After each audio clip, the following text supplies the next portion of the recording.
todos os dias. Uma programação diferenciada. Canção Nova Web Radio. I'd like to continue my discussion on Evangelii Gaudium, which is the apostolic exhortation of Pope Francis that was released several weeks ago.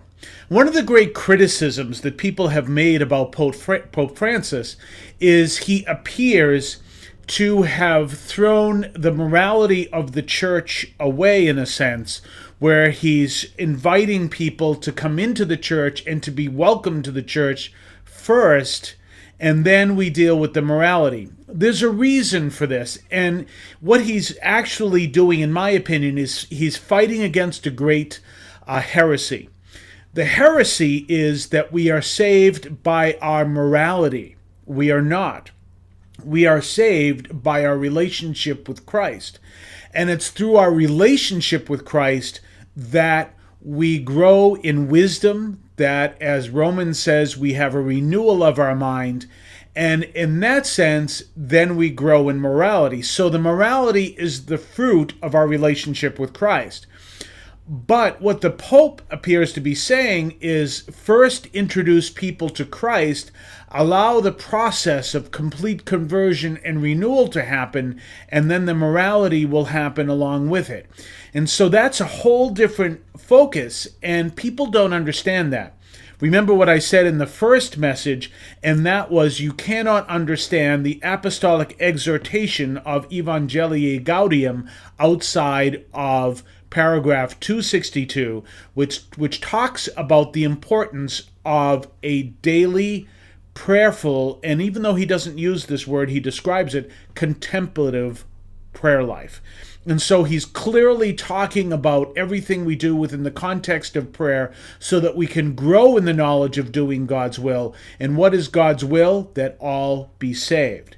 So a lot of people are thinking that he is casting out morality, saying, no, that all will be saved no matter what, and that's not what he's saying. He's saying build your relationship with Christ, invite people to build that relationship with Christ, and then allow Christ to transform their relationship and transform their lives, and that's what our focus is. But first we have to be focused on doing that. And one of the great, as I said, fallacies that can happen, one of the great heresies that can happen, is that we reduce our Christian life, our whole Catholicism, to nothing more than morality. Now, morality is important. As a matter of fact, in Romans 1, we see that the sign of turning from God is a distorted morality. But what he's saying is that morality, although it's important, morality has got to come from our relationship with Christ. That's where it is.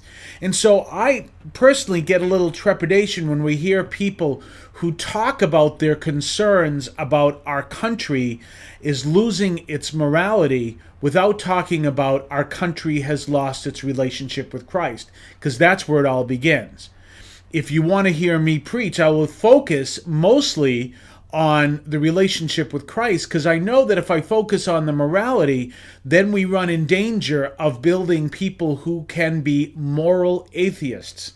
That is, people who live moral lives, and many atheists do, but have zero relationship with Christ, zero understanding of a relationship with Christ. And you find moral atheists who call themselves good whatever, Christians of whatever denomination, or Catholics up and down the internet. What you're looking for is people who have a transforming relationship with Christ that not only transforms them, but transforms us.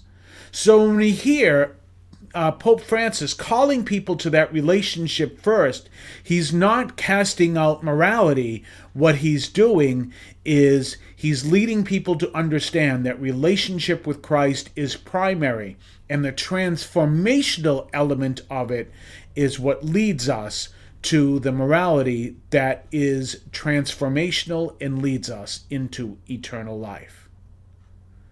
God bless you.